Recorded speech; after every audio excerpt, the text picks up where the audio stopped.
हल्कियूं ऐं फिकियूं ठिकरियूं मेट ऐं मुल्तानी मिटीअ जे नाले सां बाज़ार में मौजूदु आहिनि। सिंधीअ में इन्हनि खे मेट चइजे थो। इहा मिटी सिंध जे मख़सूस जबलनि में सुरंगुनि खे खोटरे कढी वेंदी आहे। क़दीम ज़माने खां हिन खे वार धोइण ऐं खल जी बीमारियुनि जे इलाज लाइ इस्तेमालु कयो वेंदो आहे, जॾहिं त लिखाईअ लाइ तख़्तियूं ठाहिण में बि हिन जो इस्तेमालु आम रहियो आहे। हिन मिटीअ में तेल ऐं पाणीअ खे जज़ब करण जी वॾी सलाहियत हूंदी आहे। जदीद दौर में बि हिन खे चहिरे ते रौनक आणण लाइ मास्क जी सूरत में इस्तेमालु कयो वेंदो आहे। मेट में खोड़ फ़ाइदेमंद मादनियात हूंदियूं आहिनि, जंहिंजे करे हिन खे सनअती ऐं ॿियनि शयुनि में इस्तेमालु कयो वेंदो आहे। हिन खे एक्सपोर्ट बि कयो वञे थो। मेट पंहिंजे चहिरे ऐं वारनि जी सार संभाल लाइ हिकु सुठो, सस्तो ऐं कुदरती ज़रियो आहे, छो त ही मादनियात सां मालामाल हूंदो आहे। हिन में मैग्नीशियम, कैल्शियम ऐं आयरन हूंदा आहिनि, जेके खल ऐं वारनि खे सेहतमंद बणाइनि था।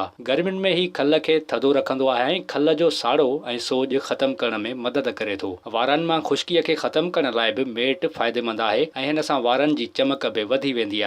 मेट खे इस्तेमालु करण जा त केतिरा ई तरीक़ा आहिनि, जिन में स्क्रब ठाहिण, मास्क ठाहिण वग़ैरह शामिल आहिनि। कुझु तरीक़नि में मेट सां ॿियूं शयूं बि मिलायूं वञनि थियूं, जहिड़ो सरेह जो तेल वग़ैरह। इहे सभु तरीक़ा मुनासिब आहिनि ऐं इन्हनि जो को नुक़सान न आहे। जेके मेट इस्तेमालु कंदा आहिनि उहे बिना ख़ौफ़ ख़तरे जे मेट इस्तेमालु करे सघनि था। अव्हां खे ॿुधाईंदा हलूं त मेट रुगो मुक़ामी सतह ते न पर आलमी सतह ते इस्तेमालु कयो वञे थो ऐं वॾा वॾा ब्रांड्स दुनिया में हिन जा मास्क ऐं मेट मां ठहियल ॿियूं शयूं आला पैकिंग सां विकिरो कनि था ऐं इन्हनि जो अघु बि वॾो वसूल कनि था। पर हिते अव्हां खे साॻी शइ 2-3 रुपयनि में मिली वेंदी आहे। मेट खे मुल्तानी मिटी चवंदा आहिनि ऐं माण्हू इहो सम्झंदा हूंदा त मेट मुल्तान मां निकिरंदो आहे, पर ॼाणे वठो त इहा मादनियात बि सिंध जे शहर ख़ैरपुर मां ई निकिरे थी। ख़ैरपुर जा रहवासी ॿुधाइनि था त मुल्तान जे वापारियुनि ख़ैरपुर मां मिटी कढी विकिणणु शुरू कई, जंहिंखां पोइ हिन जो नालो मुल्तानी मिटी पइजी वियो। पर ही ख़ैरपुर जी मादनी मिटी आहे। होॾां भारत में बि मेट खे मुल्तानी मिटी चवंदा आहिनि। मेट जा ॿिया खोड़ फ़ाइदा आहिनि, पर अक्सर औरतूं या कुझु मर्द मेट खे खाईंदा बि आहिनि। मेट जो ज़ाइको अहिड़ो हूंदो आहे जो माण्हू हिन जो आदी बणिजी वेंदो आहे ऐं हिन खे खाइण खां सवाइ रही न आहे सघंदो।